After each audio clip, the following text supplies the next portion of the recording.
Muy buenas noches. Bienvenidos a esta última sesión del del capítulo de rehabilitación en el Colegio Mexicano de Ortopedia. El día de hoy vamos a presentar un tema que es bastante frecuente, que son los traumatismos en miembro superior.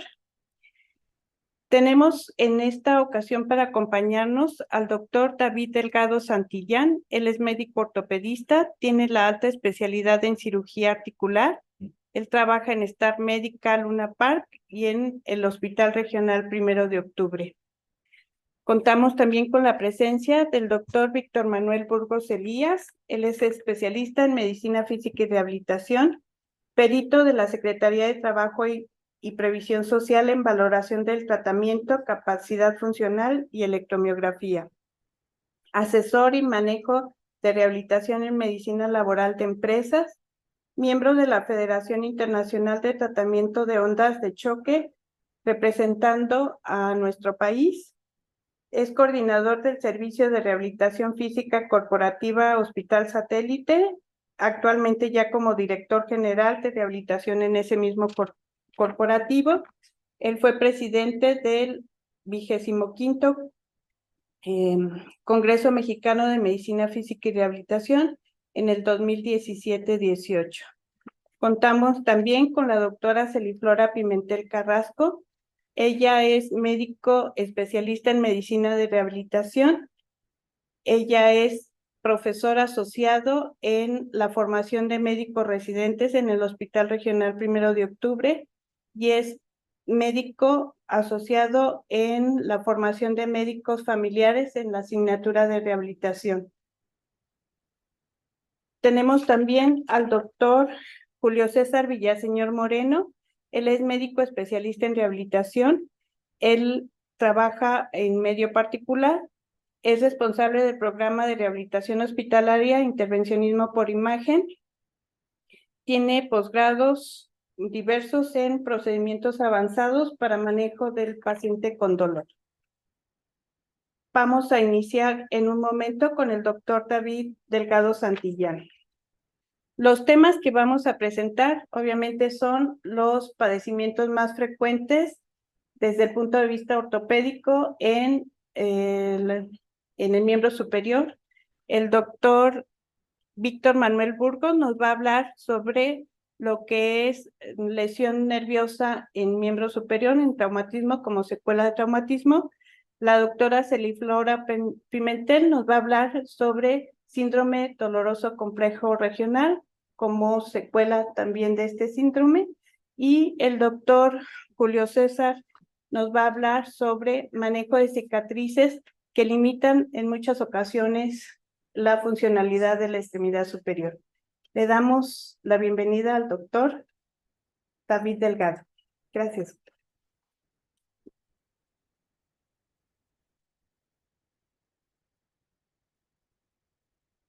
Muy buenas noches a todos. Agradezco a la doctora Rebeca su invitación a este foro. Agradezco al colegio y a los que están aquí presentes. La doctora me encargó un tema que se llama traumatismos más frecuentes del miembro torácico.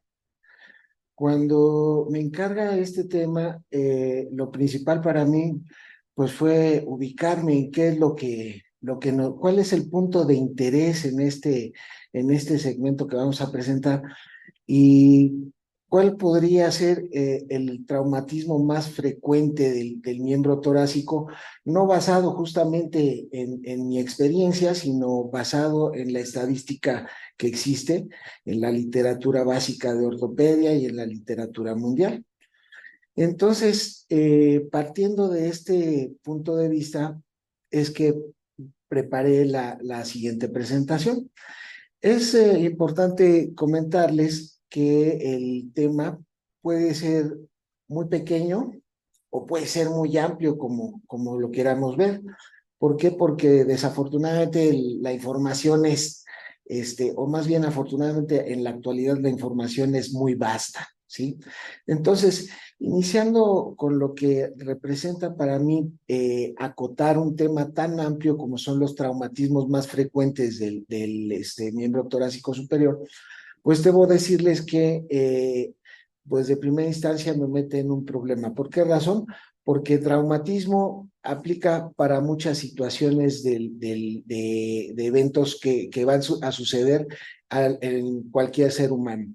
Me encuentro con la dinámica de que trauma, pues es tanto para el trauma de cráneo, trauma torácico, trauma abdominal, y para las cuestiones de músculo esquelético, pues también tenemos diferentes traumas. Entonces, seleccionar cuáles pueden ser los más frecuentes, puede haber una variante dependiendo de la persona que lo ve o del médico que lo atiende y sobre todo dependiendo del lugar donde se encuentren.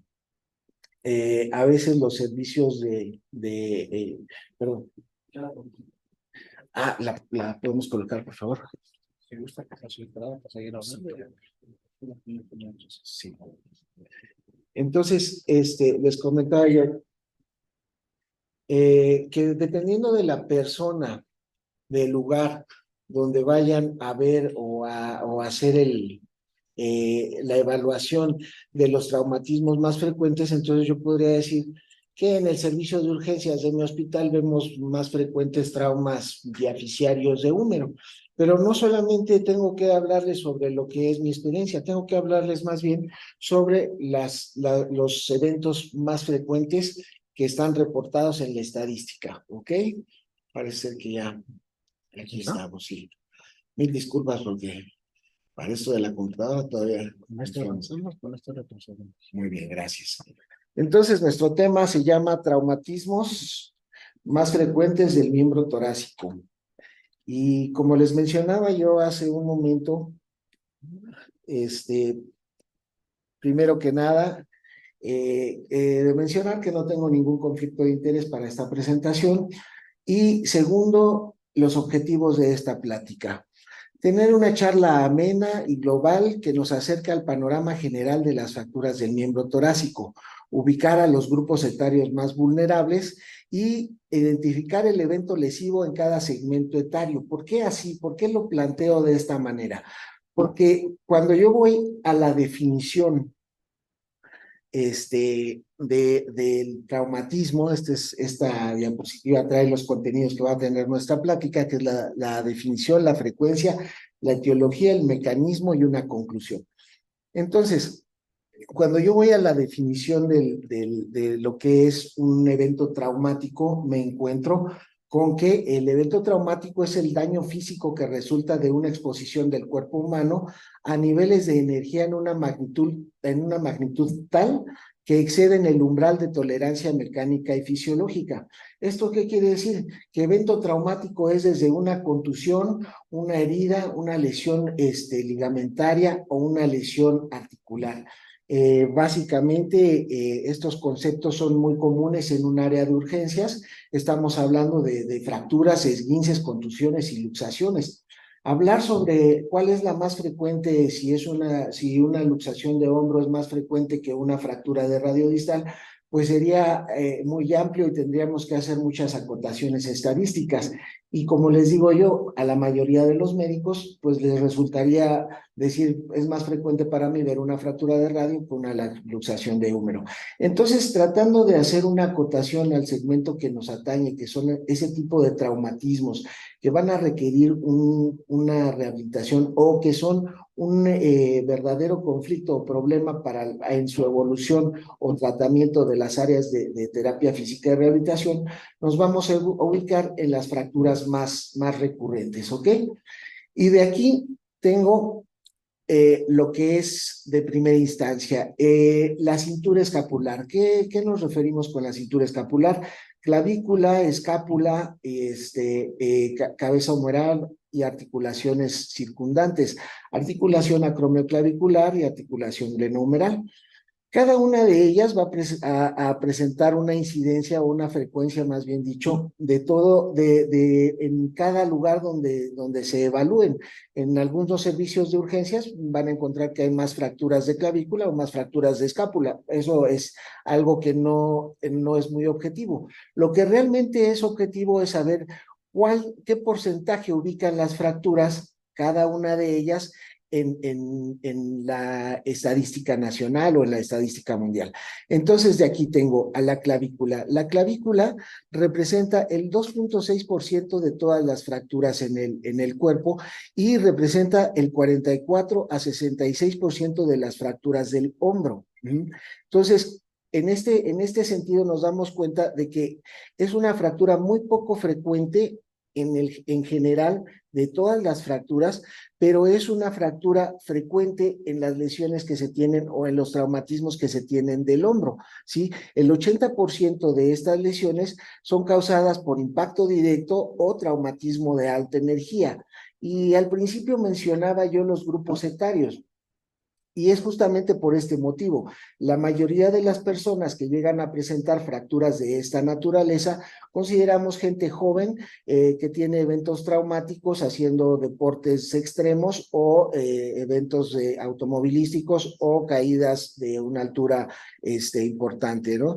La fractura de escápula, continuando con la frecuencia de estas fracturas, la fractura de escápula es una fractura que representa el 0.4 a 1% de todas las fracturas, lo cual lo hace una fractura muy poco frecuente. Representan del 3 al 5% de todas las fracturas del hombro, lo cual igualmente tiene muy baja incidencia o muy baja frecuencia de presentación en el general de las lesiones que van hacia el hombro. El 50% de estas fracturas son causadas por eventos automovilísticos y del 11 al 25% son causadas por eventos de motocicleta. Vamos a continuar con el húmero proximal. El húmero proximal nos representa un 4 a un 5% de todas las fracturas e igualmente sigue siendo un número bajo en representación de todas las fracturas. 45% de las fracturas de húmero es el representativo de lo que son las lesiones en el hombro, en la cintura escapular. ¿Qué quiere decir esto? Que las lesiones del hombro más frecuentes están en la cabeza del húmero o en la clavícula. Tenemos también una diferencia, perdón.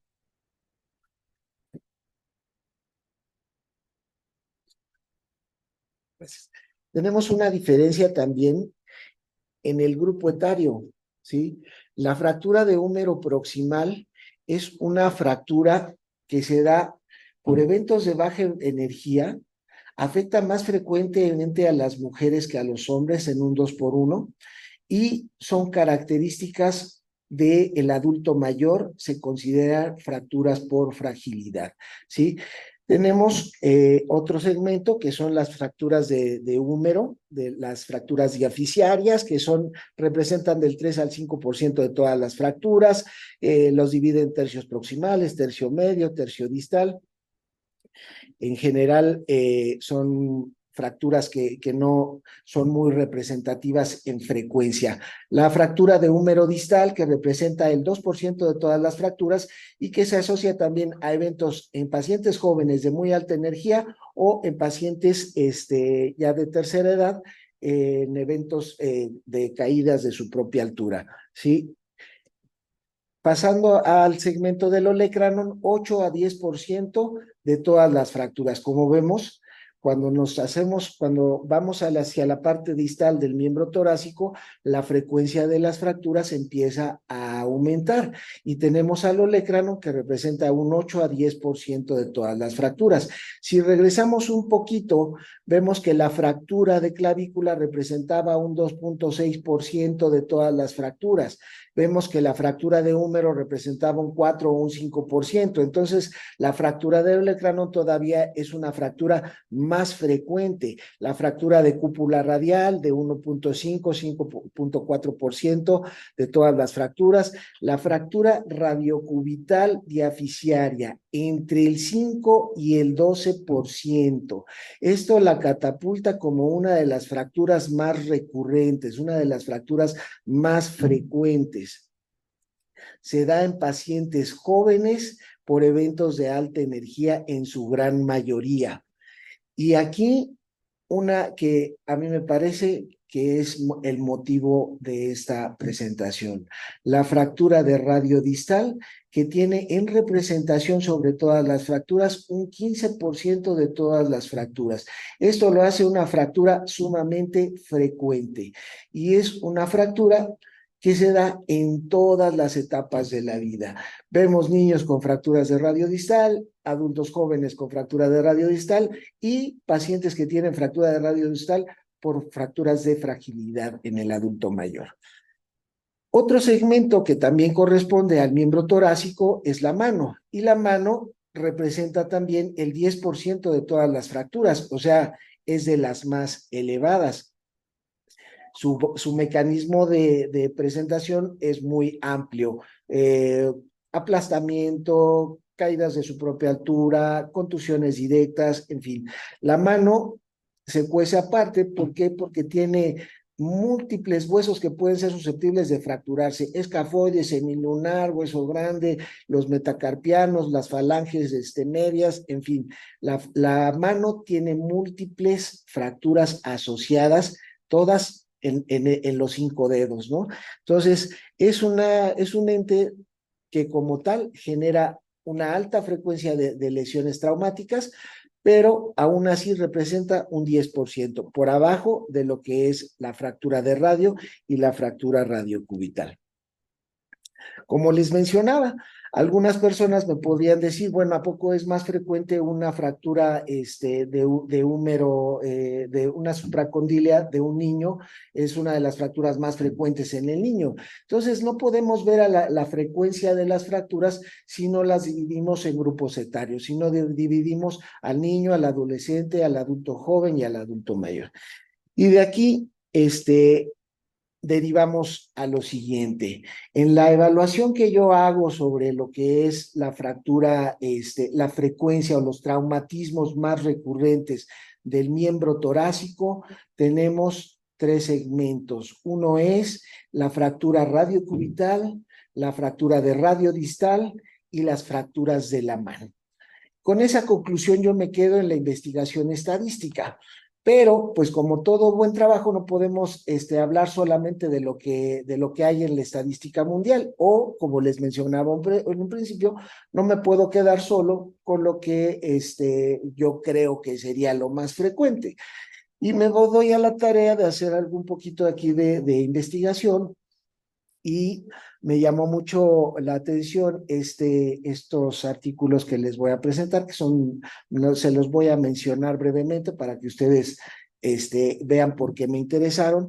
En este artículo de la revista de Músculo Esquelético del 2021, sí, son las lesiones del miembro torácico más frecuentes en pacientes víctimas de violencia intrafamiliar. Entonces, es una incidencia de casos entre el 2013 al 2018, son 308 pacientes las víctimas de violencia en pareja y casualmente la frecuencia de fractura se da en la mano. Es el segmento más afectado o el traumatismo más frecuente en pacientes que tienen violencia intrafamiliar, y específicamente el segundo y el quinto dedo. O sea, en esto podemos ir al fondo. Tengo este estudio que se hizo en Alemania, es un estudio bastante bonito, es un estudio muy largo sobre las lesiones que se presentaron en el miembro torácico a lo largo de 15 años, ¿sí? Y a grosso modo les diré que lo más interesante de este estudio es que lo divide entre hombres y mujeres. las tablas que les traigo son representativas del estudio que hicieron y dividen también por grupo etario y por fractura. Hablan sobre lo que es el húmero proximal, la fractura de radiocubital y la fractura de radiodistal. Encuentran en su estudio que son las más frecuentes. Y por último, este estudio que habla sobre la epidemiología. Este es un estudio, este es un artículo un poquito viejo, pero me gustó mucho porque habla sobre la estadística tal como se las quería yo presentar. Sí, es un estudio del 2009, la epidemiología de las lesiones o de las fracturas en la extremidad superior. La población es de 7 millones de americanos, son 590,193 fracturas de extremidad superior y la más frecuente resultó ser la fractura radiocubital y la de radiodistal. La segunda más frecuente, la fractura de mano, las fracturas de mano en sus diversas presentaciones, y la fractura de húmero proximal. Y me quedo ya con esta reflexión, porque vaya, nuestra intención es traer justamente los eventos traumáticos más frecuentes, la frecuencia de eventos traumáticos que se dan con mayor, en mayor incidencia en los lugares de urgencias. Entonces, básicamente nos quedamos con fractura radiocubital, fractura de radiodistal, fracturas de la mano y fracturas del húmero. ¿Cuáles nos representarán un reto en lo que es la terapia física y rehabilitación? Seguramente serán las fracturas de húmero proximal, seguramente serán las fracturas de radiodistal, porque son fracturas articulares. Con esto acabo, les agradezco mucho su atención.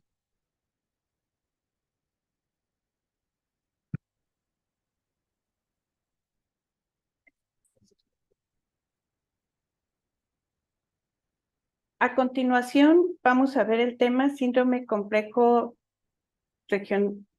doloroso complejo regional a cargo de la doctora Celiflora Pimentel. Adelante, doctora.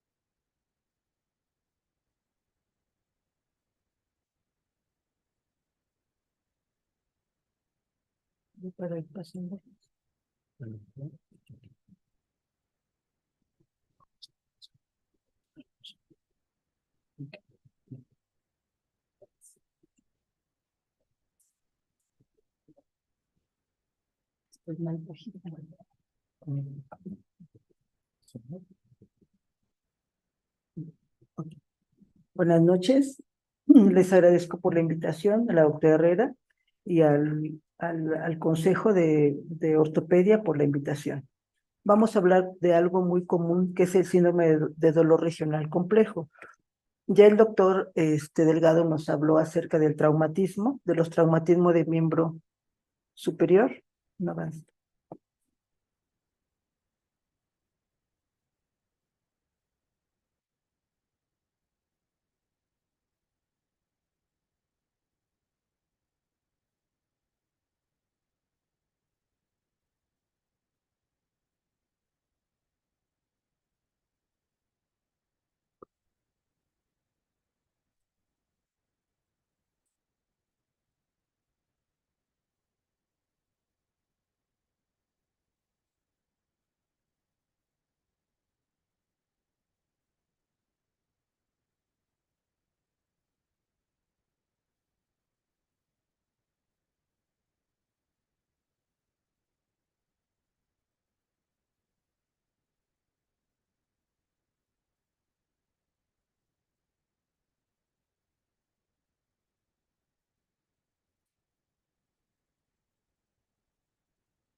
Pero lo puedo colocar aquí, ¿no? Lo puedo colocar aquí. Sí.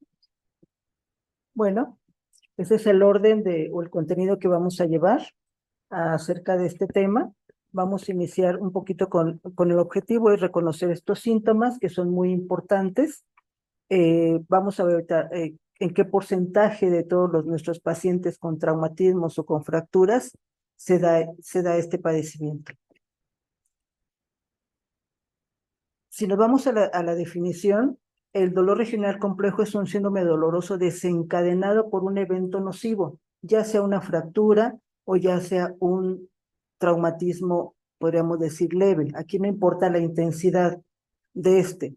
Se caracteriza porque hay dolor espontáneo, alodinia, hiperalgesia, generalmente sobrepasa la distribución de la zona donde ocurre el traumatismo y también se acompaña de edema y alteraciones del flujo sanguíneo.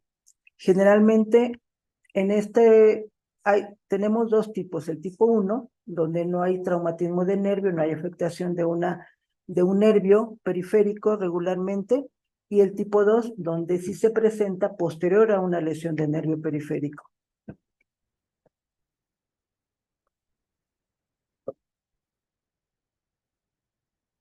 Pues mi dedo.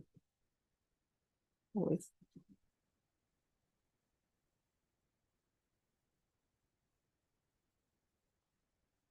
Digo que es mi dedo.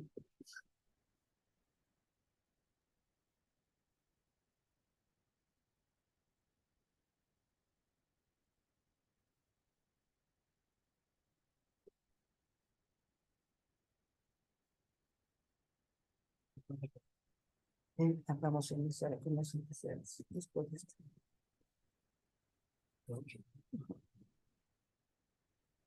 Este síndrome no es nuevo. Obviamente en sus inicios tuvo diferentes denominaciones. En 1766 se introdujo la primera descripción de este síndrome. En 1864 se le llamó causalgia.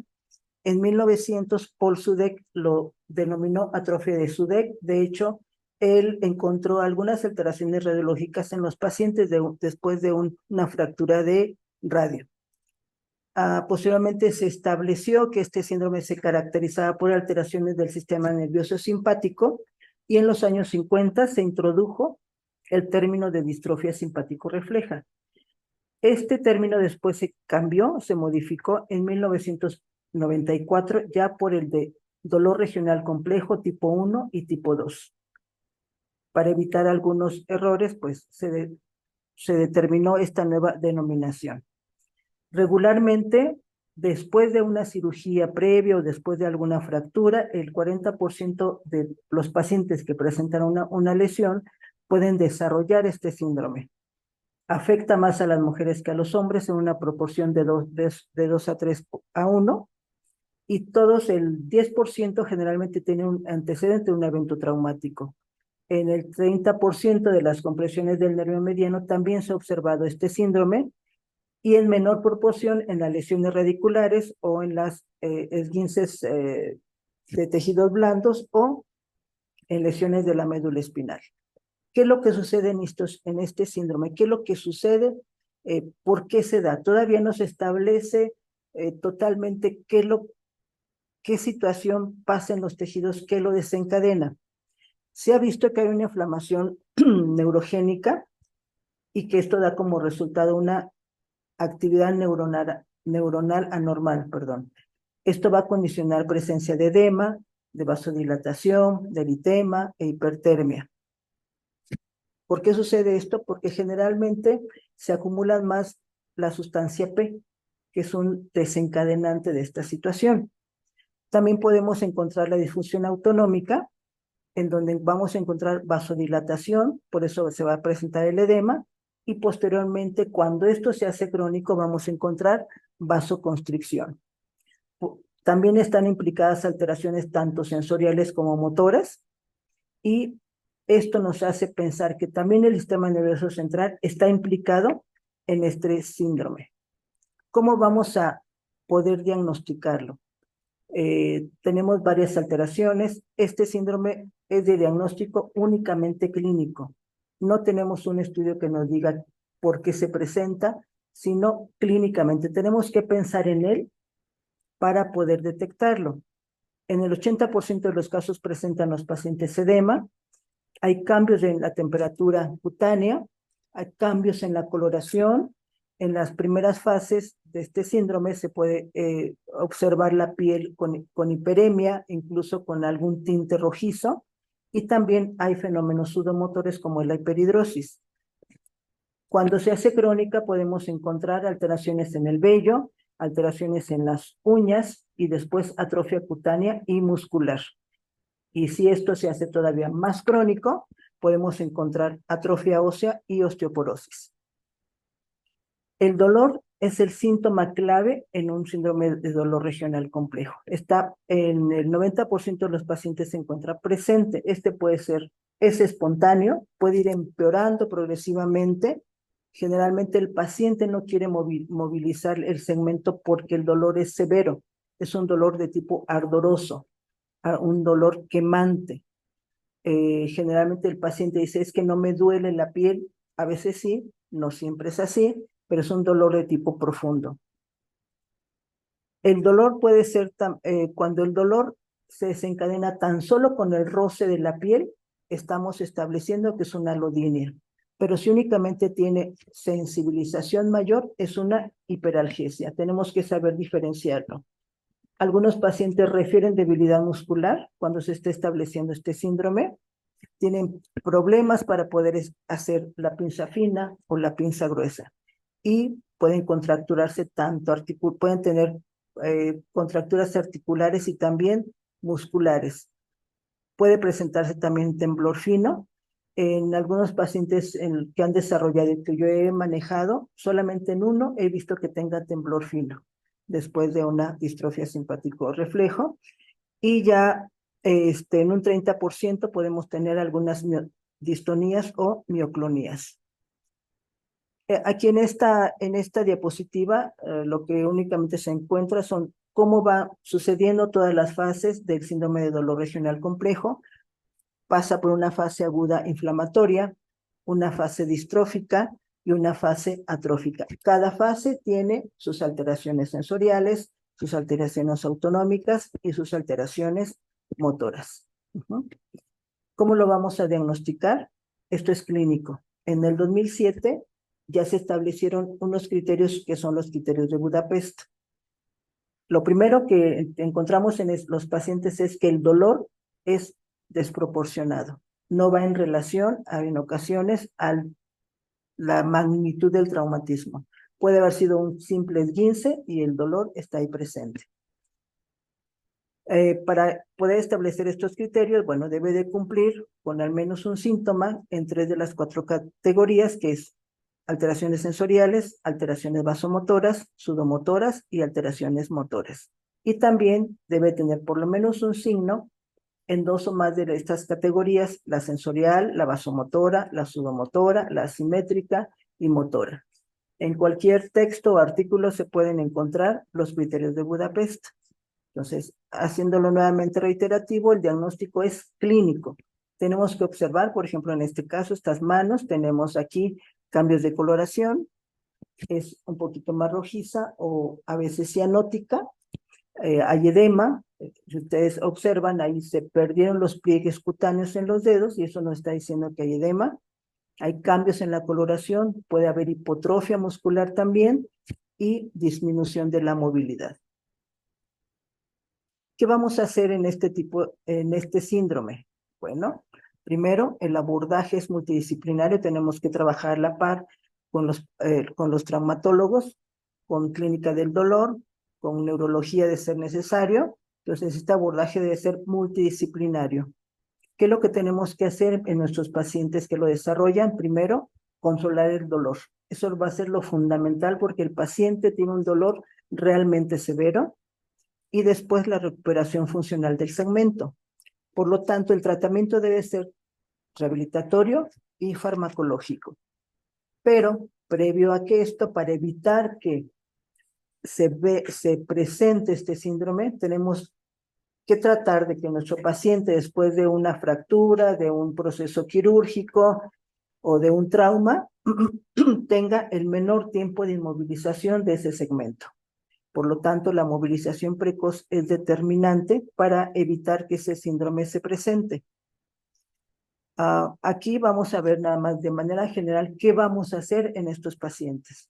¿Qué vamos a hacer? Pues definitivamente disminuir el dolor. En cuanto a tratamiento rehabilitatorio, ahí tenemos una gran batería de tratamiento rehabilitatorio. Lo primero, cuando el proceso está en agudo, podemos utilizar frío para disminuir la sensación quemante o la sensación urente. Hay que recuperar recuperar esos movimientos que están restringidos. Podemos convencer al paciente que movilice él de manera activa sus articulaciones, porque al ser tan severo el dolor, el paciente lo que menos quiere es moverse. Ajá. Y ya cuando controlaremos el dolor y el edema, ya nosotros podemos movilizarlo pasivamente. Después estiraremos tanto los músculos como las articulaciones y finalmente tenemos que optimizar la funcionalidad de ese segmento. Ajá. Otra vez, ya sí, claro.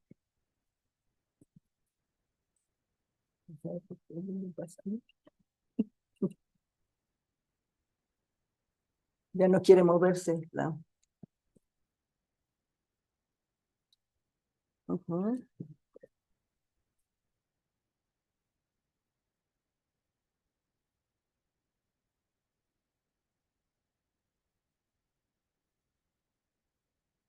No será la plática.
Está seguido. Sí, pero compartir pantalla ya no sabe.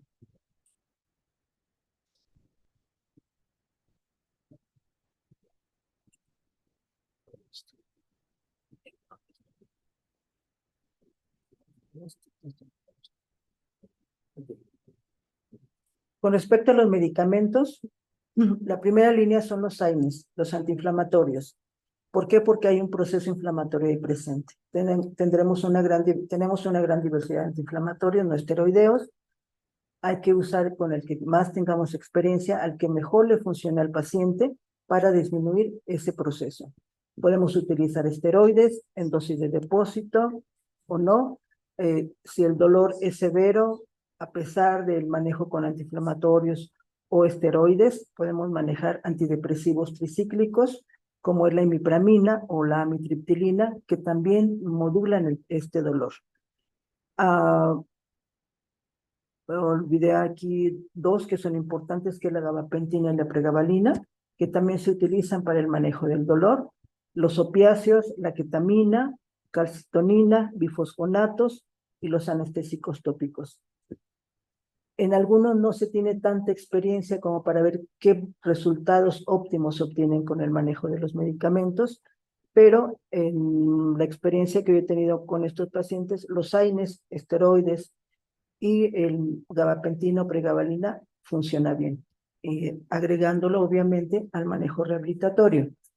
Ya, si el dolor es crónico y es un dolor que no ha podido disminuir con este tratamiento inicial, tenemos bloqueos nerviosos simpáticos, simpatectomías y colocación de neuroestimulación eléctrica medular. Esto ya sería a cargo, otra área que sería clínica del dolor para que pueda mejorar el paciente.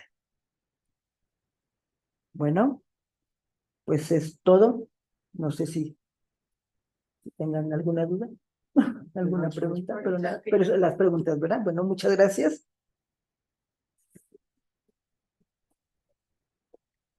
A continuación tenemos al doctor Víctor Burgos, quien nos va a hablar sobre lesiones neurológicas en traumatismos de miembro superior. Adelante, doctor.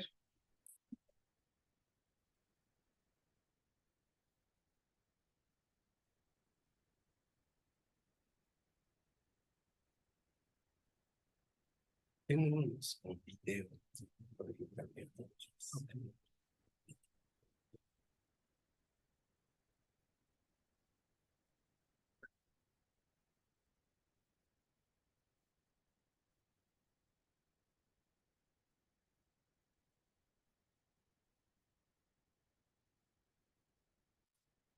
Estoy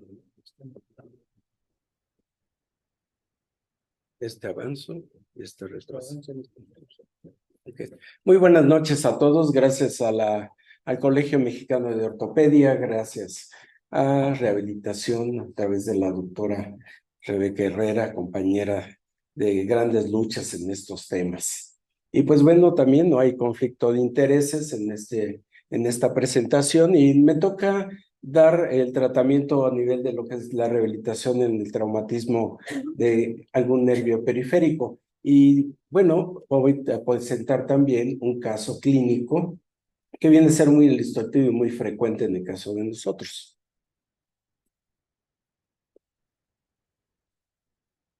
No quieren.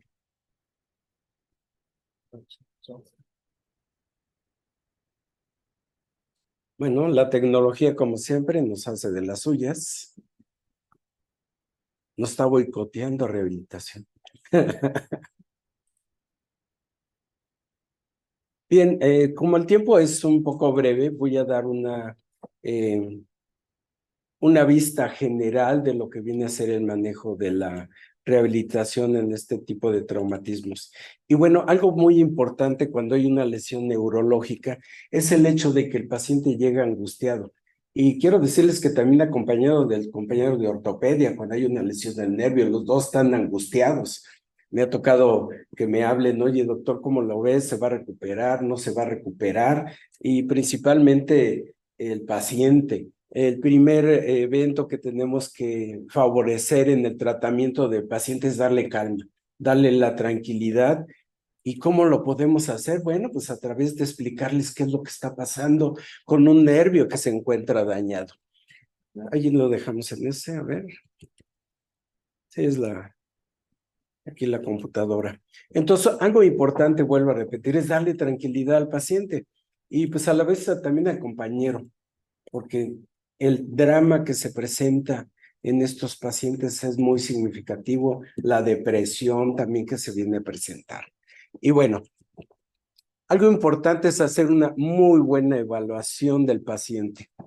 Y en ello implica pues, los conceptos básicos de un nervio, la actividad motora, la sensibilidad, reflejos.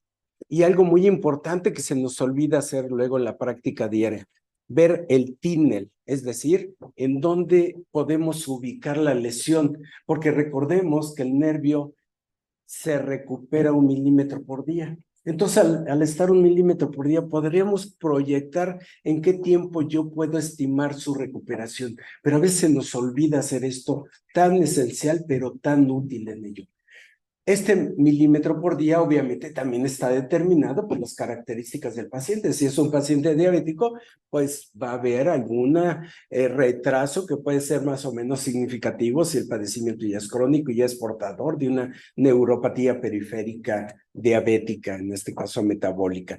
¿Cuáles son los objetivos en lo general que tenemos que lograr en la rehabilitación? Uno, mantener la movilidad. Luego llegan los pacientes inmóviles con su cabestrillo o una férula y una rigidez espantosa de las articulaciones que deberían de estar sanas. Entonces, una primera regla, mantener la movilidad articular.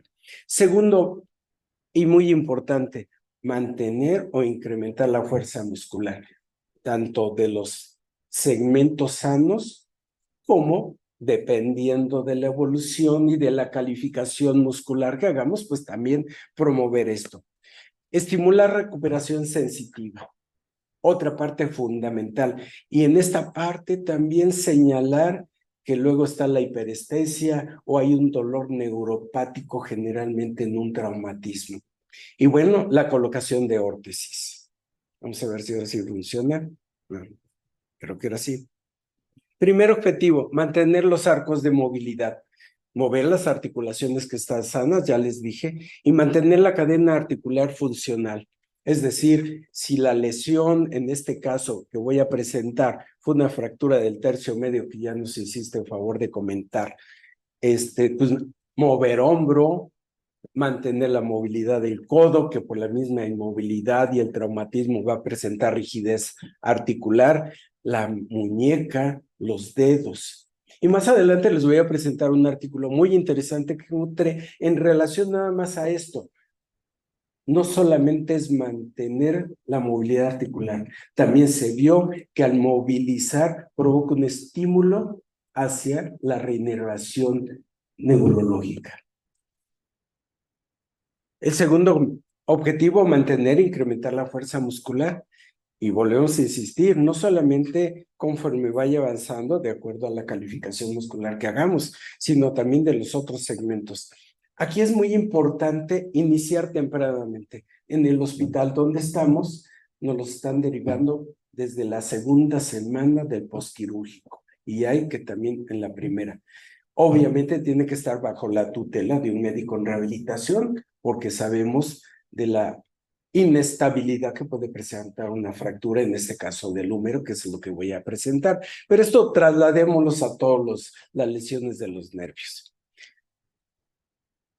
Y pues bueno, vemos en la parte superior izquierda cómo estamos trabajando con un paciente a través de liga, puede ser pesas, resistencia manual, isométricos de inicio, cuando es muy inestable y que no queremos que tenga un amplio rango de movilidad.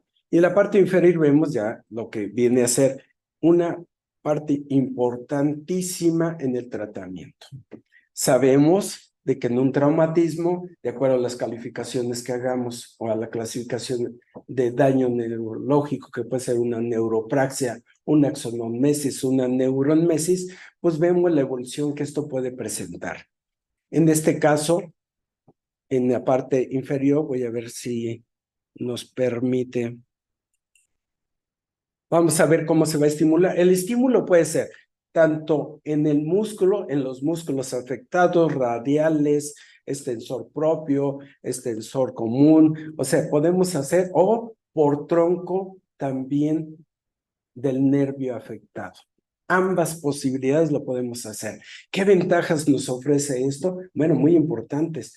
El músculo que no está trabajando, lo vamos a hacer trabajar. Entonces, ¿qué vamos a hacer? A reducir la atrofia muscular que se puede presentar mientras avanza en su proceso de recuperación. Entonces vemos cómo se hace la estimulación y conforme vamos avanzando, ya se va haciendo desde algo que se llama reeducación funcional. Si ya vemos que inicia palpable o visible, pues ya comenzamos a reeducar. El paciente pierde la capacidad de cómo mover el segmento afectado. No sabe, no hay esa comunicación directa entre el área cortical y el cablecito que debemos de echar a andar. Y aquí, por ejemplo, este caso que vuelvo a insistir, les presento ya a nivel contragravedad, no lo podía hacer. Aquí estábamos hablando de 5 meses de tratamiento. Quitamos la gravedad y entonces favorecemos, y hay que estabilizar bien la articulación. Entonces ya favorecemos que trabajen todo el arco de movilidad y eso va a hacer que promueva ese fortalecimiento que debe de estar presente en estos casos. Este video lo tomé la semana pasada, a 5 semanas. Hoy ya no lo actualicé. Estábamos ya contra gravedad iniciando ya actividad. Texturas, importantísimo también. Volvemos a insistir, funciones básicas del nervio a este nivel: sensación, fuerza, reflejos. La sensación igual, el estímulo propioceptivo va a tener 2 funciones: el establecer ese nexo de reinervación a nivel de este segmento afectado, así como mejorar la hiperestesia que se presenta, aunado, claro, a toda la farmacología que podemos tener como herramientas, neuromoduladores e incluso esteroides. A este paciente llegó y le metí un esteroide, le metí su neuromodulador a través de pregabalina y mejoró sensiblemente, porque si lo tocábamos, pues presentaba dolor y entonces menos podíamos avanzar. Entonces, muy importante, esto lo vemos muy sencillo, pero son trabajos de meses lo que nos lleva a este tema. Entonces, manejamos texturas de diferentes sensibilidad, desde más tenues, más altas, etcétera. Importante las férulas, importantísimas. Tenemos una férula dinámica en este caso, que también la podríamos tener en el nervio peroneo, en el nervio que no nos permite hacer una dorsiflexión del tobillo. También puedes. Este es un ejemplo de todo lo que podemos trasladar a los diferentes nervios. ¿Para qué nos sirve la férula dinámica? Llega el paciente y ¿esto qué? ¿Para qué me va a servir? Bueno, uno, me va a mantener el arco de movilidad. Le va a dar posición a la muñeca. 2, me va a hacer trabajar aquellos músculos que están funcionales. Aquí el radial, pues van a trabajar las ligas, los tensores para que haga dorsiflexión y extensión de los dedos. Pero la flexión la tiene que trabajar, porque si no se va a atrofiar los correspondientes, en este caso al nervio mediano o nervio cubital. Entonces, importantísima. Pero luego me preguntan, ¿y con esto me voy a dormir? Le voy a sacar un ojo a mi pareja, ¿no? Si me muevo. No, tenemos la alternativa, férulas de reposo, como este es el caso. ¿Se cansa de usar la férula? Bueno, en un rato te pones tu férula de reposo, que tenemos varias. Este es muy elocuente de lo que buscamos: posición de los dedos funcionales, dorsiflexión a 45 grados, dedos interfalángicas a 45, dale posición funcional. Importantísimo un estudio electromiográfico. Sabemos que después de 3 semanas, de 21 días, podemos hacer un estudio. Y llega a ser muy importante. ¿Por qué? Porque puede tener 2 herramientas el médico. 1, dimensionar el daño. Y decir, mira, este es tu daño y por tanto, lo que esperamos puede ser esto o no. Tenemos que darnos esa ventana de posibilidad de que está dañado tu nervio y en este caso tenía un casi 80% de daño a nivel de lo que era sensitivas y el 100% motora. Cuando lo ve el paciente, dijo, no me voy a recuperar. Pero algo importante, la clínica. El paciente cuando llegó tenía sensibilidad presente. Y aquí me pueden decir que no, o que la clínica mandaba. Le dije, no te preocupes, mientras tú tengas sensación, ese nervio se te va a recuperar. Y confió, porque algo que tenemos que hacer es que el paciente no se vaya, porque no se va a ir con el Salvador de Zumpango, con los Brujitos de San Cosme. Bueno, que ya los Brujitos de San Cosme ya tienen compañeros médicos ortopedistas que tengo el gusto de conocer. Entonces, pero esto puede representar un tema legal. Ojo, yo los invito a todos los compañeros de ortopedia que hagan estudio, porque con eso pueden tener una defensa legal. Ahorita que hay muy mala orientación por muchas gentes a querer demandar a veces por lo que sea. Algo importante, desde que llegó a evidenciar que hay una parálisis del nervio, ¿no? Porque es la otra. Aunque decía un maestro, bueno, es que cuando entramos a operar, nomás de verlo ya se paralizó el radial sin hacerle nada, ¿no? Pero bueno, hago hincapié porque créanme, he sido perito de demandas y esto ha salvado ese caso. Aquí este pacientito de 52 años que les decía, en donde se hizo la cirugía el 7 de mayo, el mismo día que se generó la fractura. Y pues bueno, vemos que la valoración inicial, las limitaciones del hombro, del codo, muñeca y dedos normales, la exploración de lo que les decía, había una hiperestesia leve, no era muy intensa, pero estaba presente. Eso nos daba pie ¿a qué? Pues que había una conexión del nervio. La fuerza muscular, obviamente, de los músculos correspondientes al radial, pues estaban ahí. ¿Qué pasó aquí? Levantó la mano una compañera. Bueno, ahorita vamos para allá. Y la presencia de tine, el tine que se encontraba prácticamente en el tercio medio del húmero. Y entonces agarramos, medimos del tercio medio a la zona inicial de los músculos radiales, 30 centímetros, y a 5 meses el tine ya estaba a 15 centímetros. ¿Qué me está traduciendo? Que está viendo esos procesos de recuperación, más el video que vimos que ya los comenzaba a hacer contra gravedad. Entonces, es muy importante hacer el seguimiento, hacer consciente al paciente que tiene que trabajar. En estos casos, yo en lo particular, les indico que compren su estimulador, para que no solamente sea la estimulación en la clínica, sino que también se den sus toques a nivel de su casa. Bueno, algunos se emocionan, ¿verdad? ¿Cuántos gramos? No, espérame.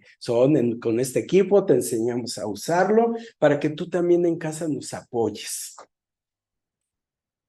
Y bueno, la brevedad del tiempo es esta, pero este es el panorama general que espero que puedan utilizarlo en su vida diaria. Y pues bueno, ahí está el comercial para lo que se les ofrezca. Muchas gracias. Muchas gracias, Víctor. Quiero ofrecer una disculpa. El doctor Julio César Villaseñor no se puede presentar en este momento, está en el hospital, tiene un problema de salud. Voy a intentar, sin presentación, darles una orientación sobre lo que es el manejo de cicatrices por parte del área de rehabilitación. Espero que no sea muy aburrido el solo escuchar mi voz. Primeramente, tenemos que recordar que el proceso de cicatrización lleva 3 fases. La primera fase es una fase inflamatoria, que es la primera, donde se empieza a formar un coágulo y se empieza a formar la costra. Después sigue la fase proliferativa, en donde ya va llenándose esa herida y se va formando un nuevo tejido. Y posteriormente la remodelación. En estos casos podemos tener varios caminos. Uno donde esa cicatrización no sea suficiente y nos quede una herida permanente, nos quede una úlcera, nos queda una lesión de continuidad que nos puede dar problemas a la hora de movilizar. Igualmente, el otro extremo, tenemos una cicatriz hipertrófica que no nos permite una movilidad, sobre todo cuando abarca 2 segmentos de una articulación, que era el caso que queríamos presentar. ¿Qué medidas tenemos para tratar la cicatriz hipertrófica? En este caso es lo que vamos a mencionar. Primeramente, las medidas generales. A veces se nos olvida que el sol, los alimentos, tienen mucho que ver en el proceso de cicatrización. El sol en este caso es un enemigo para una cicatriz hipertrófica. Entonces le tenemos que recomendar a nuestros pacientes, si estamos viendo que va teniendo ese tipo de cicatrización con una cicatriz hipertrófica que se está haciendo gruesecita, lo primero es recomendarle que no se asolee esa zona para evitar que siga proliferando esa cicatriz. Lo segundo que tenemos que hacer es ponerle frío. Es algo tan sencillo que se puede realizar para evitar que eso siga proliferando y posteriormente darle compresión. Si al paso del tiempo esto no es suficiente y nos va a limitar mucho el movimiento de una articulación, tenemos varios procesos.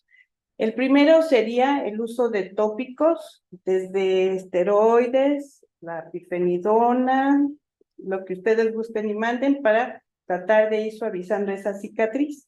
Sin embargo, sobre todo cuando se acompañan de lesiones que fueron por fricción, por ejemplo, alguien que se derrapó en una motocicleta, tuvo su fractura, etcétera, de todos modos quedan con cicatrices muy feas por la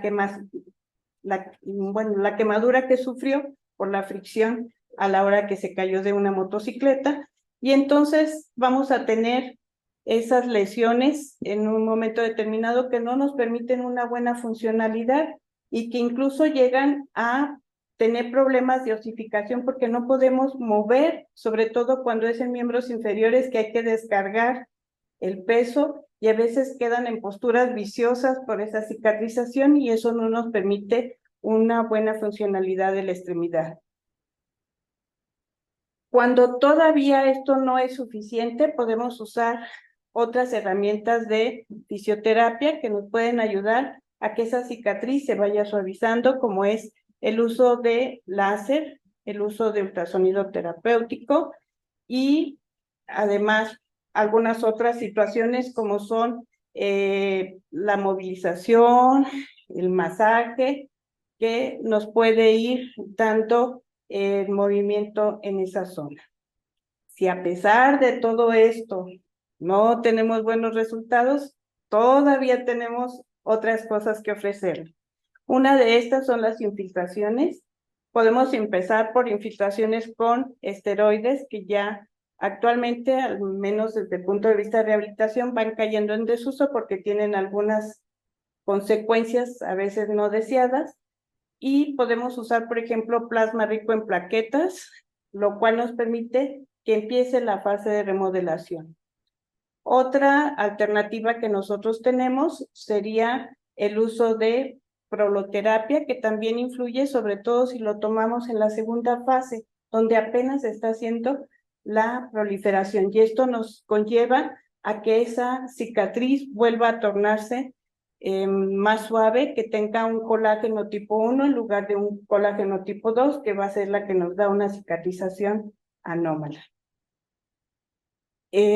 No sé, ahorita mis compañeros si quieren parches que nos ayudan a suavizar, y esos parches los podemos inclusive tener un poco estiraditos para que nos den la compresión sobre la cicatriz. Pues creo que a grosso modo sería el manejo muy rápido de lo que es una cicatriz, y obviamente tenemos que empezar a mover las articulaciones que involucran esta cicatrización. ¿Cuándo va a ser una cicatrización muy difícil de mover? Sobre todo cuando nosotros tenemos pacientes quemados, porque esto no solo incluye la primera fase de la primera capa de la piel, sino podemos tener hasta músculo, o cuando tenemos un síndrome compartamental que tuvo lesiones bastante severas, que deja cicatrices fibrosas muy intensas. Esto puede tardar a veces años, pero sí podemos ofrecer tratamientos de rehabilitación que ayuden a mejorar no solo la estética, sino también la función, que es lo más importante como médicos rehabilitadores. Obviamente, a veces al paciente le interesa más verse bonito que ser funcional, pero yo creo que las dos cosas deben de ir de la mano. No sé si haya alguna pregunta por parte del auditorio, y mil disculpas, por favor, por esta eventualidad. Si gustan pasar los compañeros a la mesa por si hay preguntas.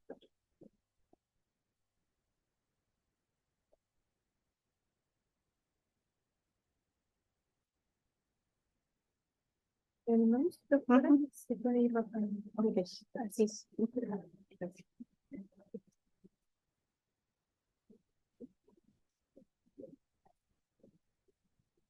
Bueno, tenemos algunas preguntas. Me imagino que en lo que se refiere a la pregunta de este síndrome puede presentarse en niños. Me imagino que es el síndrome complejo regional, doloroso complejo regional. Si nos puede contestar, doctora.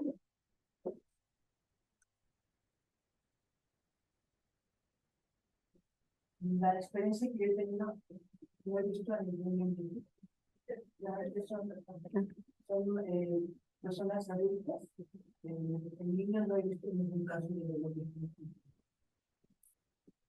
Bueno, yo voy a intervenir. En mi caso sí he tenido un paciente bebé, incluso fue por una luxación que tuvo de tobillo, no sé cómo se haya luxado el bebé, pero lo tuvo. Y he tenido niños uno de 4 y uno de 10 años por fracturas también. Uno en un triciclo iba y se cayó, y el otro se cayó desde una altura más o menos considerable.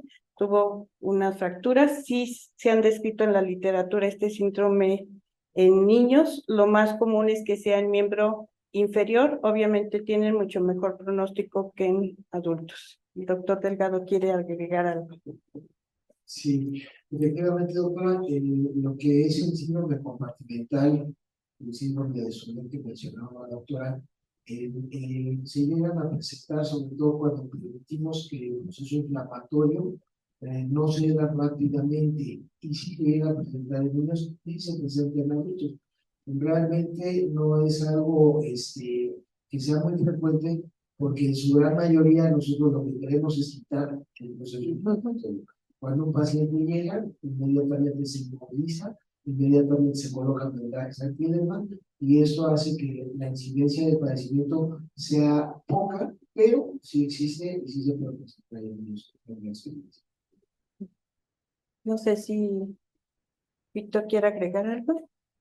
No, ¿No? Muy bien. La segunda pregunta dice, ¿qué hay de las neuropatías por atrapamiento? ¿Es el mismo manejo? Ahí creo que es para el doctor Burgos. Gracias. Bueno, sí, en esencia sí, pero tenemos que atacar el problema de base. Si no se ataca el problema de base, es muy difícil.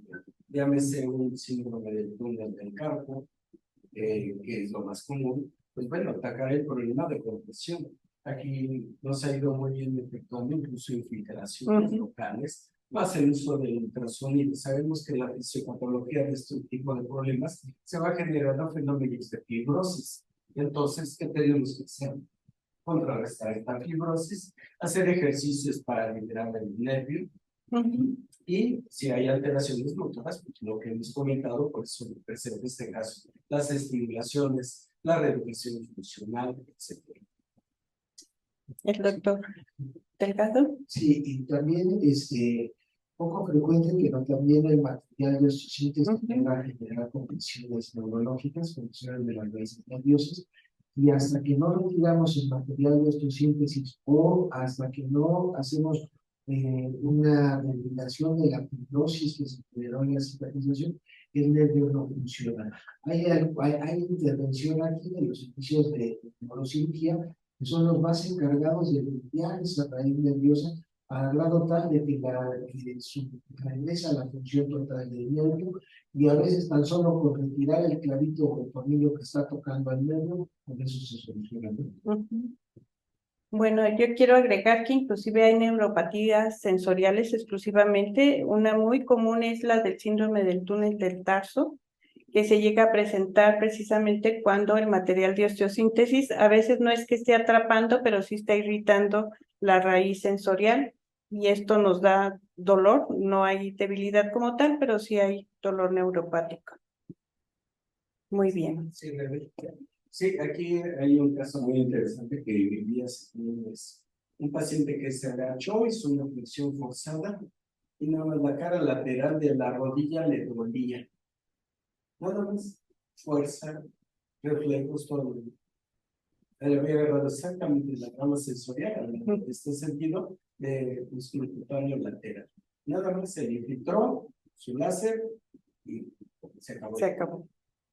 Muy bien. La siguiente pregunta dice, ¿está indicado en algunos casos hacer biopsia del nervio?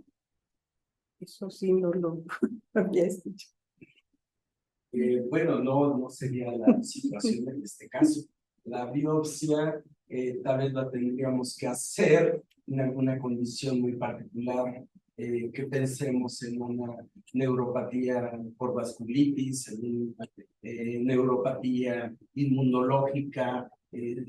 Vamos, sería un caso muy especial que tendríamos que hacer una biopsia. No sé cuál es tu experiencia. Sí, básicamente tenemos el origen en un evento traumático.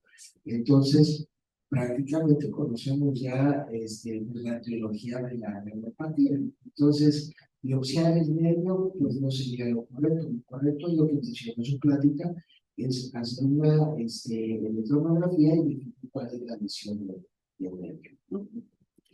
Bueno, a mí he tenido ya pacientes, me toca manejar pacientes oncológicos con osteosarcomas y ha habido ocasiones en que pues tienen que tomar biopsia de un pedacito del nervio para ver si tiene algún tipo de lesión, pero aún así con este tipo de padecimientos es muy poco frecuente que se realice.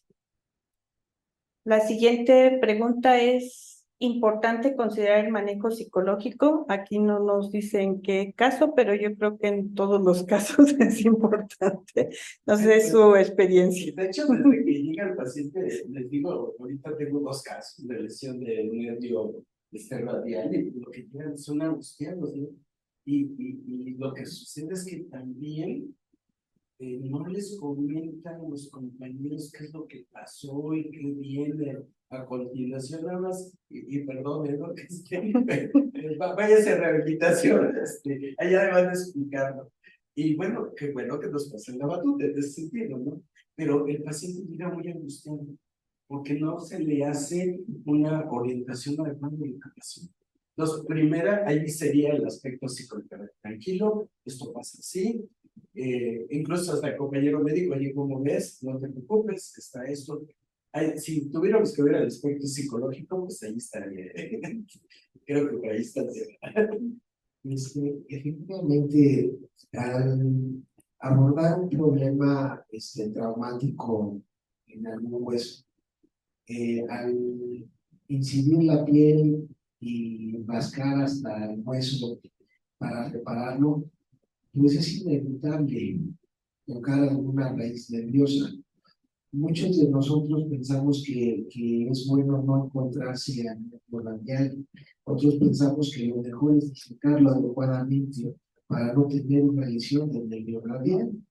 Pero invariablemente, cuando despierta el paciente, se topa con que tiene una lesión neurológica. Y yo no podría decir que son lesiones que se generan en el evento traumático o en la cirugía, seguramente en alguno de los dos fue. Pero aquí lo más importante es el procesamiento emocional del paciente. Y lo primero que siente el paciente pues, es enojo, porque siente que le afectaron su nervio, que lo operaron mal. Y eso no es precisamente lo correcto.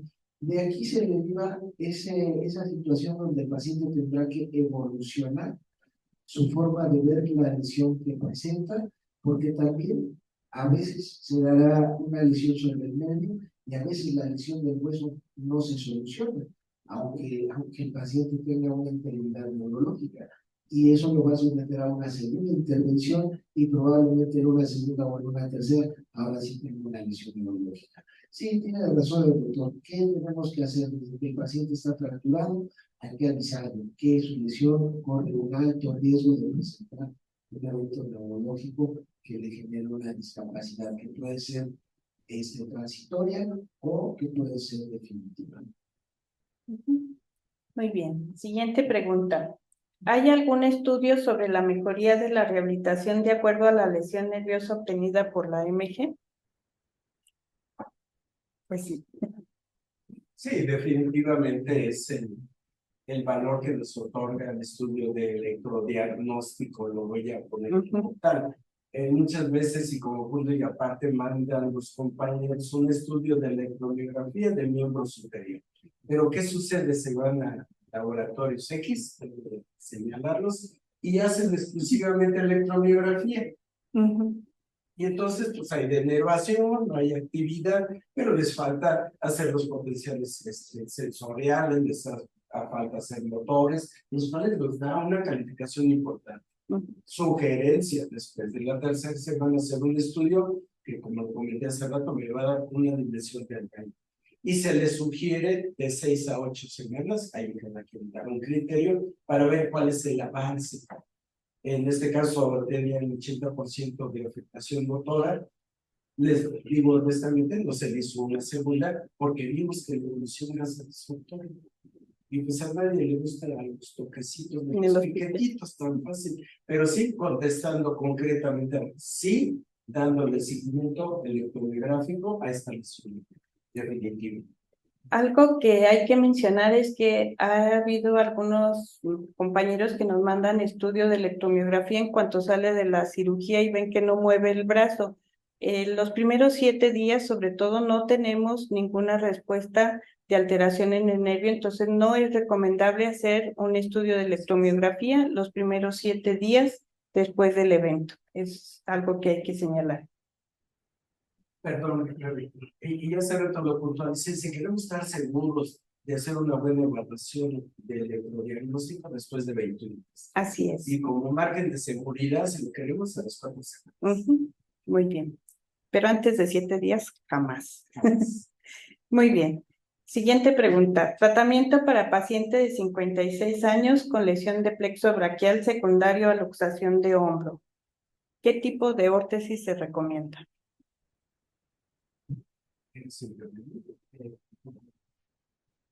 Como tal, cuando tenemos una luxación de hombro que ya está reducida, es importante identificar si el paciente tiene luxaciones recurrentes. Muy probablemente en el evento de la reducción, el paciente haya tenido una lesión del plexo braquial. Y ahí yo pongo en valor la lesión que pueda ser más importante, ¿no? Obviamente que la lesión neurológica pues es la que nos va a guiar en la normatividad de tratamiento que vayamos a decir. Colocar un sujetador de hombro, colocar un inmovilizador, colocar un cabestrillo, pues me van a ayudar a restablecer la articulación en cuanto a la cicatrización de la cápsula articular y los ligamentos, pero tal vez no me ayude mucho con la lesión neurológica. Si fuera expresamente una órtesis para la lesión del nervio como una inmunización, no recomendaría yo ninguna. Bueno, totalmente de acuerdo, pero sí hay que usar definitivamente un cabestrillo, una banda, porque el problema que vamos a tener en el sentido de la lesión es que va a haber una incapacidad motora. Y si no tengo esa capacidad motora, pues ¿qué va a pasar? Se va a estar probablemente hasta subluxado, porque no va a tener el tono adecuado para mantener. Entonces, ser prudentes entre el uso, entre la terapia, para que entonces no vaya a pasar un evento de que se vuelva a usar, que regularmente puede ser eso, nada más la pura elongación del plexo. Y mientras se recupera, pues nada más se inmoviliza, pero para que no vaya a tener una subluxación o luxación. Yo aquí lo que podría añadir es que también depende de a qué nivel del plexo se lesionó. Si es nada más con afección de las ramas motoras, pues a lo mejor sí podemos utilizar alguna férula semidinámica o dinámica si solo abarca la parte inferior del plexo. Agregando algo más, aquí no creo que la pregunta es un poco difícil, porque ella establece el tiempo, el nivel para poder contestar correctamente. Y con respecto a la parte superior, creo que todas las indicaciones, tanto de papel, de la inflación, van a tener una pérdida, porque es una pérdida de la salud, requieren tratamiento, apoyo disciplinar, sobre todo los que tienen lesiones neurológicas. Entonces sí es importante dar este apoyo y darles un adecuado pronóstico de recuperación del paciente. Muy bien. Siguiente pregunta. Agradezco la instancia. Saludos desde Chile. Consultar por el trabajo multidisciplinar con terapia ocupacional en el síndrome de dolor regional y cuál sería el momento ideal para iniciar terapia ocupacional. Como el paciente en función del dolor regional, lo más severo es el dolor, primero hay que manejar el dolor, modular el dolor, disminuirlo, recuperar la función, y entonces, ya que esto esté solucionado, que iniciar con terapia ocupacional, porque tenemos que instituir la funcionalidad. Para el tiempo no lo va a dar. Recuerden que cada paciente es individual. No tenemos una fórmula mágica como para que no por día, sino de cómo va a evolucionar. La terapia ocupacional será cuando el dolor disminuya. Hay una técnica que es la técnica del espejo. En un momento determinado se puede usar desde fases iniciales y sí se puede manejar por terapia ocupacional. ¿Nos puede hablar de esto, Se doctora? recomienda la técnica del espejo para iniciar el movimiento cuando el paciente ese dolor tan leve, cuando la técnica del espejo ayuda mucho para que el segmento afectado inicie a recuperar movilidad. Muy bien. Pues son todas las preguntas el día de hoy. Muchas gracias por su participación y mil disculpas por la última ponencia que no se pudo dar. Muy buenas noches, tengan todos.